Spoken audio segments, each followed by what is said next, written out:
what exactly you saw, because you know you alluded to what you saw, but like we just want to know, like, you know, what did you see?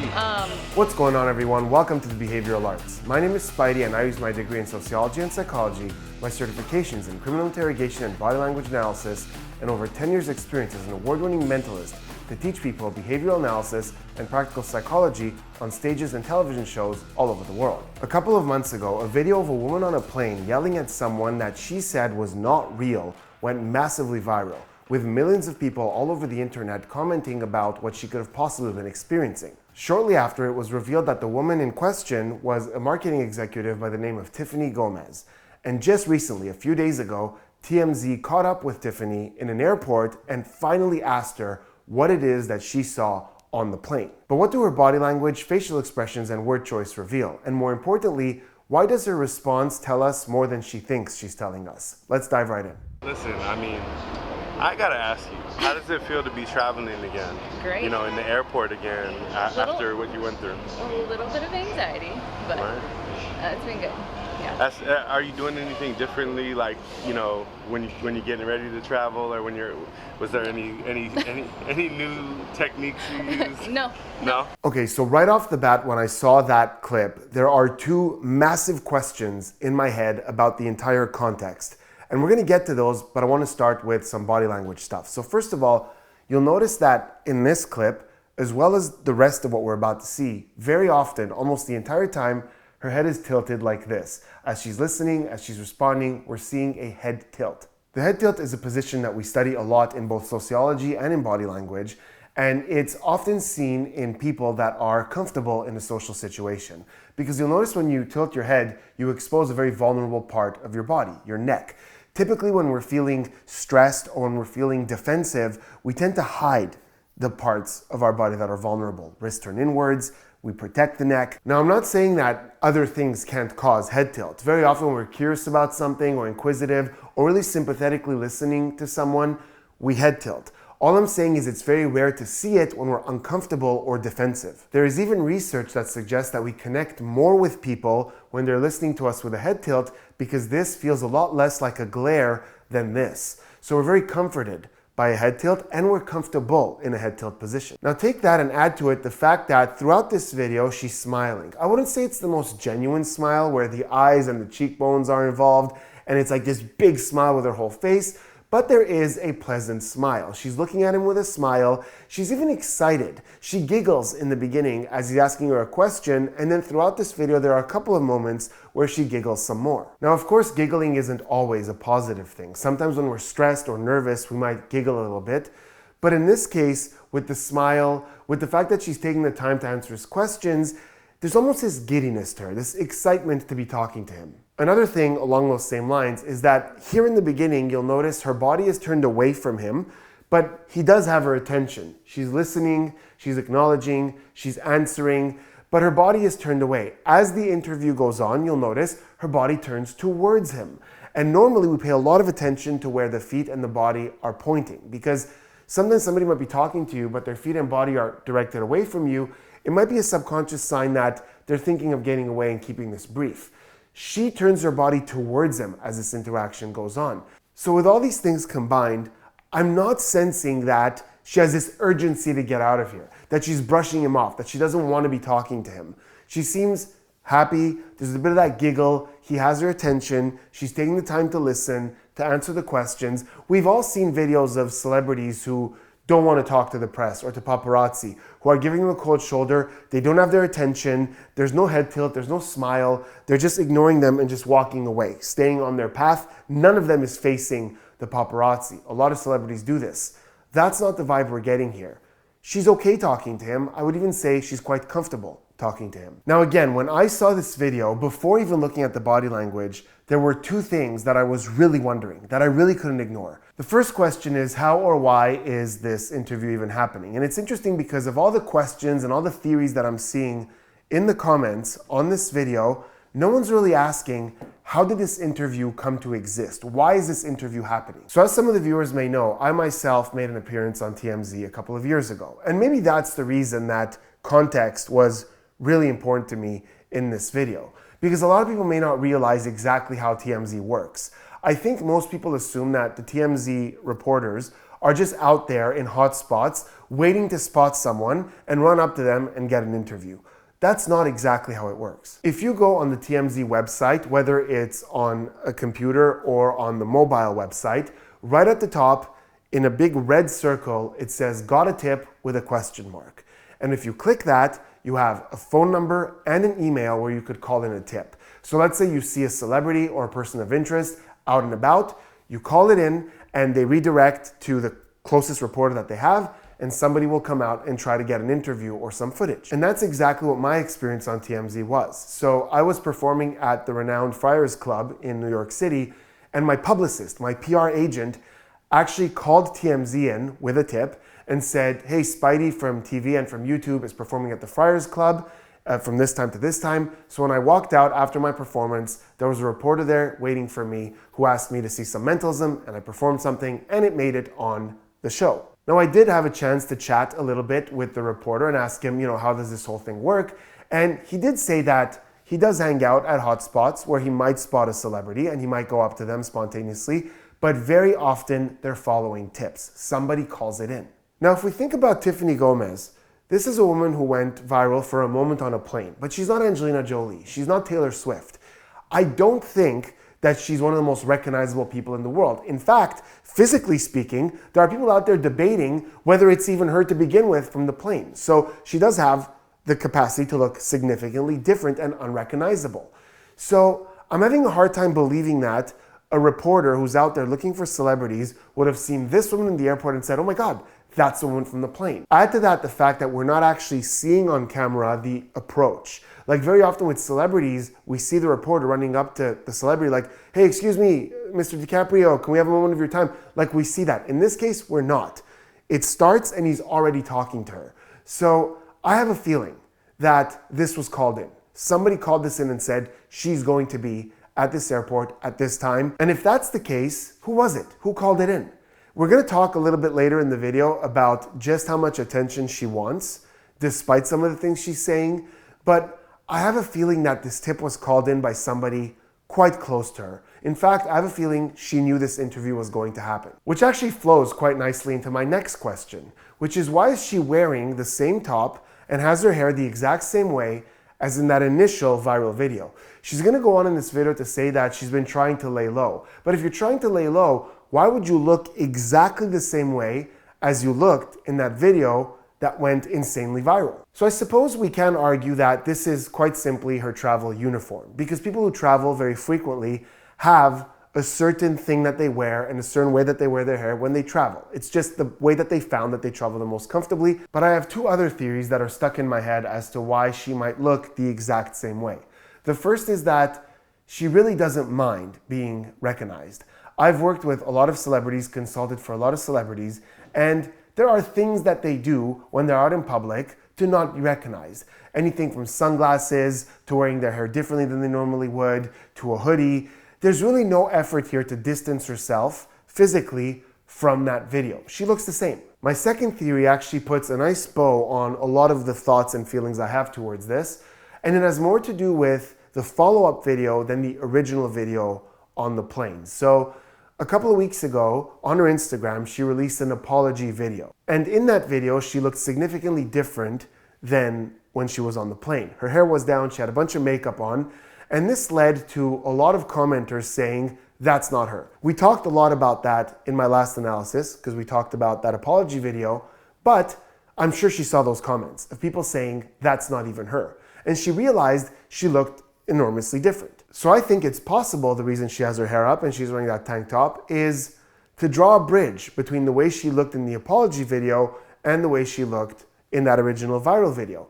And I think it's done quite effectively, because if we look at her in this video, she looks like the middle point between those two. Like, we certainly see her mouth is very similar to the apology video. A lot of her features are very similar to that, but overall she looks a heck of a lot closer to the way she did on that plane. So this might be to say, no, look, it is me. When I put my hair up and do it this way, I look a lot more like I did on that plane. But if that's the case, it would suggest that she knew there was going to be footage of this day, of this moment, out there. So there's just something about her looking the way she did in that original video and showing up on TMZ that suggests she must have had some sort of knowledge about this appearance. Before we move on, just a quick note about this not being the same woman from the plane, because some commenters out there are saying, oh my God, that's not even her. So I'm not saying it's definitely her, because everything is possible. I'm just saying she looks different isn't evidence of anything. And most importantly, no one has come out from her circle. Her friends, her family members, her coworkers, there isn't a single person who's come out publicly and said, hey, by the way, guys, I know the woman on the plane, that's my cousin, that's my coworker, this isn't her. So we gotta think a little bit further than just saying, oh, she looks different, must not be her. Because think about it, if my sister went viral for footage of her on a plane, and then all of a sudden this random woman came out saying she's her, sorry about that, I wanna apologize to everyone on that plane, I would come out and be like, excuse me guys, that woman on the plane, that was my sister, this isn't her. So someone, a colleague, an ex-roommate, someone would come out. So unless the theory is that they removed that woman and everyone she's ever met and silenced all of them, it really doesn't make a whole lot of sense that this random woman came out claiming to be the woman on the plane and nobody who knew her is speaking up. Okay, now we're gonna move on and look at her answer when she's finally asked, what did you see on that plane?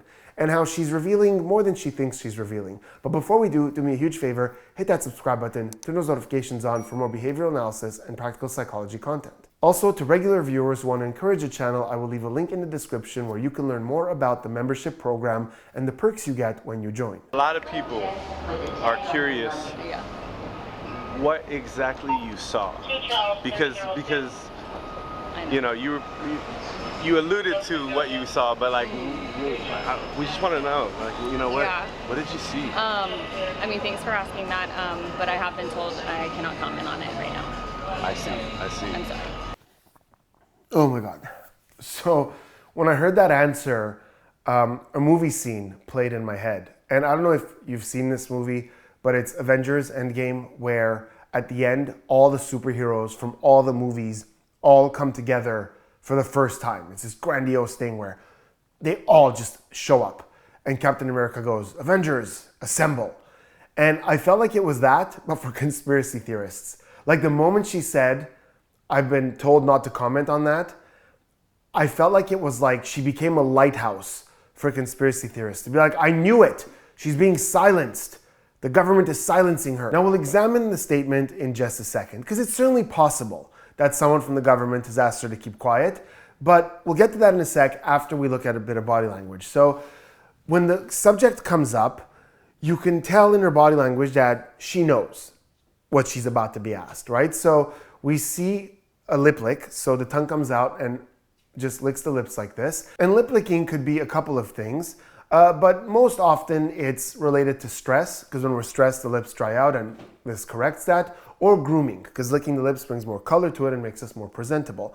I wouldn't take either one off the table in this case. It could be that she's stressed around this topic, so that could be a bit of a stressful lick, or it could be grooming because, she's about to present an answer, so her focus is turning inwards. She's thinking more about how she's coming off in this moment. We also see for a quick moment that her hands are clasped together like this and very close over here to what we call the ventral side, which is again something that we do protect when we're feeling vulnerable, because humans are one of the only species on the planet where our organs are exposed, our vital organs are exposed. So when we're feeling vulnerable, we get quite defensive over them. So we have her hands together like this in front of her. Her arms are quite tight in. So we're seeing a little bit more defensiveness here than that more relaxed posture that she had a little bit earlier. I want you to notice the moment he asks what she saw, we see her lips pull back and we even hear that click as she goes, because and we see the veins on her neck even pop out. And this is a very common expression that we see where we hear this like this, and it's often related to something coming close, but not happening. So if something happens like that, someone almost injures themselves, you go like that was close. But it also happens in moments where we don't want to go there. So somebody might ask you something and you go, sorry, I can't go there. So it's like, it's close, but I can't. And that's what we're seeing in this moment. Despite that, by the end of this clip, she's fully facing him. So her attention has been turned towards him. So I think there's a bit of a conflict here. I think that she is okay answering these questions. She's okay with the attention. She's okay with talking to the press, but she's a little bit nervous about answering specifically what it is she saw. I think she's very carefully selecting her words. But why is she so careful about her words? And why is that her answer? That she's been told to not comment on that. So, does that tell us that a government agency who's trying to cover something up approached her and said, don't talk about this? It's certainly possible, but here's a few things to consider.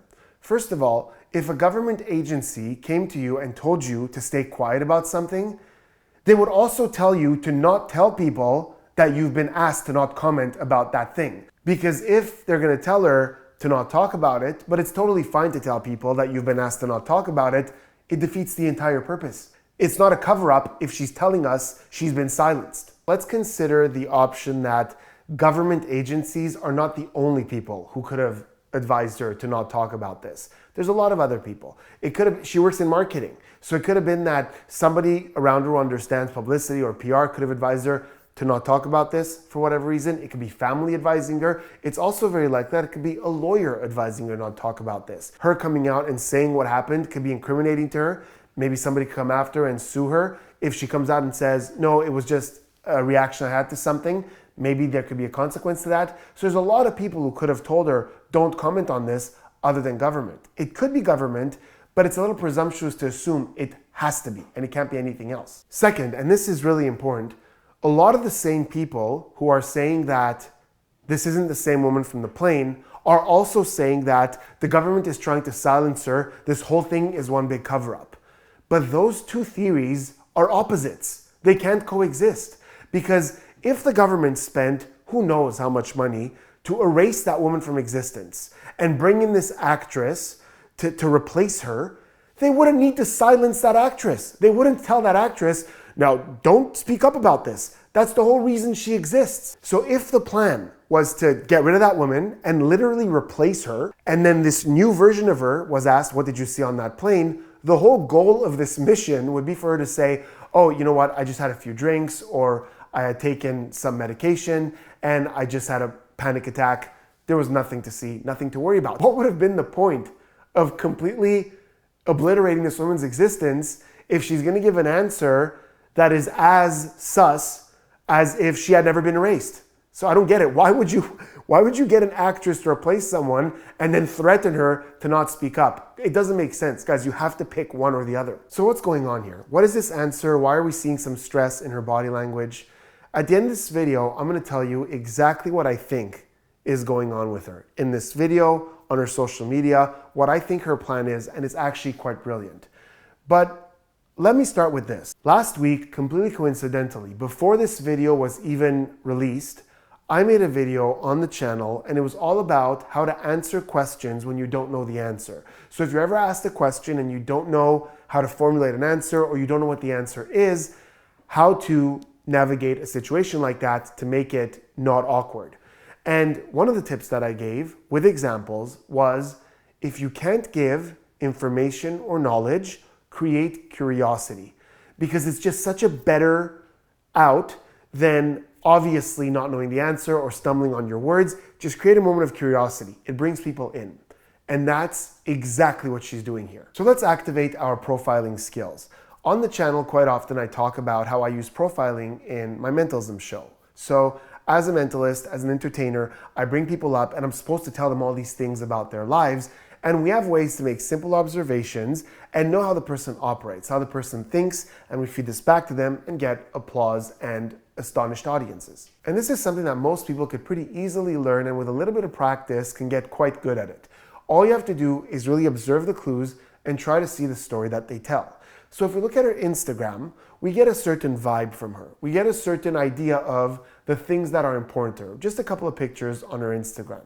Also, if we look at her in that initial video on the plane and the way she travels, she's wearing things that are rather stylish. She's holding a Goyard bag, and that's a couple of $1,000s right there. So there are certain indications that she's giving as to what her priorities are. So let's make this a multiple choice question. I'm going to give you 3 of the more common needs that I can identify in people in the way that they behave and with their body language, and you tell me which one you think applies the most to Tiffany from these 3. So we'll start with information and intelligence. So these are people who often speak in terms of data, and collecting information is most important to them. So a good example of somebody like that would be Elon Musk. Very factual, gets to the point, wants the facts. Second, we'll go with status and significance. So these are people who put a lot of focus on the way they come off, the things that they do, and the ways in which they're talked about. So the Kardashians are a really good example of that. And the third one, we'll go with freedom and independence. And these are people who put a lot of focus on the freedom to speak, the freedom to think, the freedom to anything. And a really good example of that would be, for example, Russell Brand. So, by the way, I'm not saying Russell Brand doesn't want information. I'm not saying Elon Musk doesn't want significance. We all want these things, but in certain behaviors, we could tell that there are more driving forces in what a person wants, and that's usually what I identify when I do my readings. So what do you think of those 3? What do you think Tiffany wants? Does she want information and intelligence, status and significance, or freedom and independence? Think about it for a sec. Pause the video, head down to the comments, and let me know which one you think she wants. Then come back and we'll keep rolling. So I'm sure a lot of you got this right, but Tiffany Gomas puts quite a bit of importance on status and significance. So if you look at her Instagram, you could see that she puts quite a bit of importance on appearance. Often her makeup is done, she's wearing really nice things. Her posts are all about the interesting things that she's doing. Even when she was traveling, she has the Goyard bag. She places a little bit more importance on looking good than traveling in absolute comfort. Her Instagram isn't a beacon of information and sharing, articles or research or anything like that. It's more about her interesting life. And when all this happened, she set up some charities, and she's going to go on in this video to talk about nonprofits. So things she's doing that she thinks are important, significant. So she wants significance and status. She currently has significance and status, but what does she have as a currency in exchange for that? It's information. She knows something. She knows what she saw on that plane. And she's quite intelligent about this. If she gives that up, if she just says what she saw on that plane, she ceases to be significant, because we got what we want out of her. She told us what she saw. Now we could go on with our merry lives, but she loses that status and significance she has. In other words, the reason she has the status and significance that she wants is because she's holding on to this information and keeping our curiosity going. So I'm going to build a lot more on this in the conclusion. So for now, let's just keep moving. Are you going to, have a full kind of interview somewhere, or what's going on? What's the deal? What's the plan on? The rate it's going, I feel like it's going to have to happen. Yeah. So yes, there's some things in the works, mostly nonprofit charity stuff. But I've been trying to lay low for the most part, but reporters wouldn't let that happen. So yeah. Wow, talk about non-answer statement. So very often in interrogation or interviews, when we ask a question, we ask ourselves, did the response answer my question, and did it answer my entire question? And in this case, that was such a freaking dodge. In fact, those of you who follow the work of Greg Hartley, who's a good friend, but more importantly, one of the world-leading experts on body language and interrogation, he talks about chaff and redirect when someone's asked a question, and this was such a great example of that. So she's being asked if she's going to do any interviews. At any point, are you going to share with us what happened? And she says, at the rate it's going, I feel like that's going to have to happen. So, okay, well, first of all, that's interesting. If you're being silenced, then why would that happen? So that was a question mark in my head. But then she goes, there's a lot of stuff in the works, mostly nonprofit charities and such. So what's happening? What does that have to do with this question? This question is, are you going to come out and talk about this? She is just completely redirecting. I really don't even see what bridge she's taking. I think she needs a jetpack to get from one to the other, because she's talking about how she's working on nonprofits now and charities and things like that. But that has absolutely nothing to do with his question, which is, are you going to come out and talk about this? Unless she's saying that she's going to talk about it for charity, which that's just me really trying to stretch something out here. This is a very classic non-answer with a big redirect in there. Speaking of things liars do, she says, I've been trying to lay low for the most part. And as she says, for the most part, she giggles and we see this kind of retracting into herself, becoming smaller. So if you look at her shoulders, it might look like a shrug, but it's not. A shrug goes upwards. This is more coming forward like this, and we even see her chin going inwards as she becomes smaller. And often when we're self-conscious, self-aware, or stressed, we become smaller. We make ourselves a smaller target. Always remember there's no such thing as lie detection through behavior because there isn't anything we all do when we're being deceptive. But there are things that we do commonly when we're stressed. So when we see a lot of these things happening at the same time, it makes us go, okay, that's interesting. Why is that happening in this moment? There might be more to this answer. So we're seeing her get smaller. We're seeing that chin guard her neck. We're seeing her giggle. She's actually giggling at her own statement. But most importantly, she adds a very important little sentence there as she says, for the most part. And this is called an exclusion or exclusion qualifier. They both mean the same thing in behavioral analysis. And it basically allows us to present something that's not entirely true. So let's say you and I are talking about my romantic relationship, and I tell you that I've been with her for 7 years, and you ask me if I've ever cheated or something like that, and I go, I've been with her for 7 years and I've been loyal for the most part. So when I add that for the most part, it gives you confidence that for sure, at least once, I wasn't loyal. So it's like this little parenthesis at the end of the sentence that says, what I just said isn't entirely true. So when she's going here, I've been trying to lay low for the most part, she's basically telling us that there's at least been some period of this where she hasn't been trying to lay low. Plus, with the whole body language, this is a little cluster that, no, I don't think you've been trying to lay low. And I agree with her. I wouldn't say she's been trying to lay low. Because if you look at the fact that she set up a charity, she had this Instagram apology, she started a YouTube channel, she's out here on TMZ dressed the exact same way, there are at least some things here that aren't the epitome of trying to lay low. I do want to know, you won't say to me what you saw right now. Yeah. You can't. All right, just got her too. Yeah. Well, but what about, what was the reason that you wanted to get off so bad? Again, can't speak on that right now, but Understood. I was distressed and I was getting off the plane no matter what. I just probably didn't need to make the scene that I made. Right. But I was getting off that plane, for sure. Right, and you stand by that, 100%, even now? 100%. All right, so in terms of body language, a lot of the same stuff from before. We still see that smile. She still seems happy to talk to him. That head tilt is still there. In fact, the person that she's with at some point says, our ride just got here. And she's much more dismissive towards him than towards the reporter. She's like, yeah. And she turns back with that smile to keep talking to the reporter. Yeah. All right, just got her too. Yeah. Well, but what about, what was the reason that you wanted to get? So again, if this is someone who is trying to lay low and doesn't want the attention, we would see, our ride just got here. I'm sorry, my ride just got here, and kindly just step away from that. But she dismisses that and keeps giving him the attention, and again, very effectively creates curiosity because she says, I'm sorry about the way I behaved, but I was getting off that plane. I was for sure getting off that plane.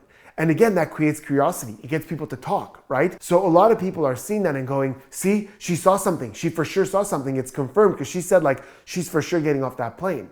But let's keep in mind, nothing happened. If something had happened, that plane, some emergency, some accident, yeah, we could start seeing, oh my God, she talked about it. She got off the plane. She's saying that she had to get off the plane. She knew something was going to happen, but nothing happened. The plane took off. It landed. Everybody was fine. Nobody from staff said there was anything wrong with the plane. So even if she had a reason to get off, even if she thought there was good reason to not be on board that plane, that is real to her. It's not a confirmation of anything. I'm not invalidating her experience. I'm not saying that she had no right to be scared from whatever it is she thought she was experiencing.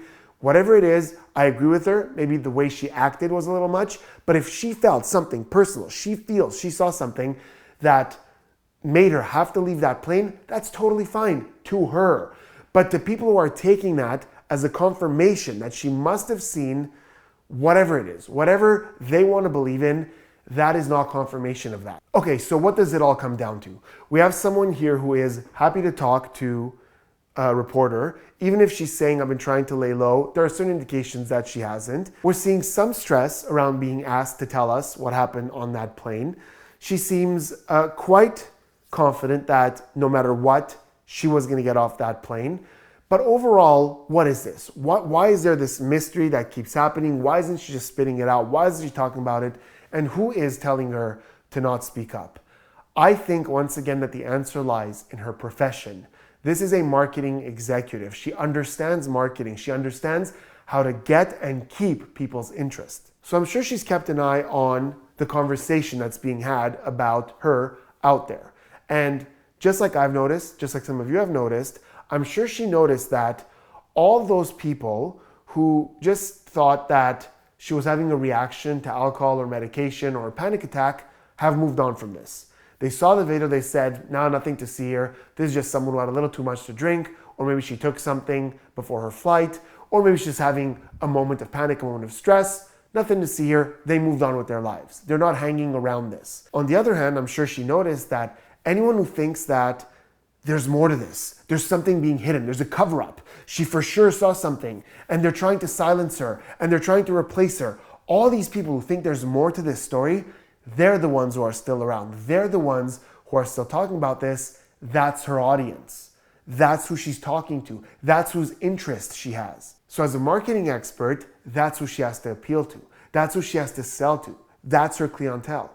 So like I said earlier, if she wants to hold on to that status of significance, she can't give up what she has, the information. Because the moment she gives that up, that's it.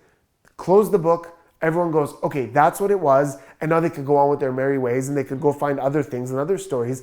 But as long as she creates that mystery, there's something here. There's something I can't tell you. I want to talk about, oh, I was going to get off that plane for sure, but I can't tell you why. It keeps the interest of specifically the people who are keeping her relevant. So can it be that she saw something unexplainable, supernatural on that plane? I think it's certainly possible, but she has never, until this moment, come out and stated that. There was no point where she said, I saw a ghost, I saw a shapeshifter, I saw an alien, I saw anything, insert anything. These are all narratives that are being introduced by people based simply on her reaction, and that's not how evidence works. And even if she were to come out and say that she saw something supernatural, which she hasn't, that still wouldn't be evidence that something supernatural for sure happened, just that she perceived that. She thinks it happened. And that's fine. It's possible. All these things are possible. But possible does not mean definitely. It doesn't even mean probably. So in my opinion, what's happening here is somebody who something happened, and as a marketing executive, quite brilliantly took it and stretched it, figured out who her audience is, and she is now playing to that audience. Again, I'll say the same thing I've always said. I think she had a real moment of panic on that plane. I don't know what it was about. I can't tell you specifically what it was. She can, she hasn't. I look forward to her saying it, but until she does, it's unreasonable to conclude that it's for sure something supernatural that took place on that flight. But let me know in the comments what you think. Do you believe that anything we've seen so far constitutes evidence that there was something supernatural happening on that plane? Or do you simply believe that this was a woman who had a moment and made the best of it with her marketing experience? Let me know in the comments what you thought of this video, and I will see you on the next one.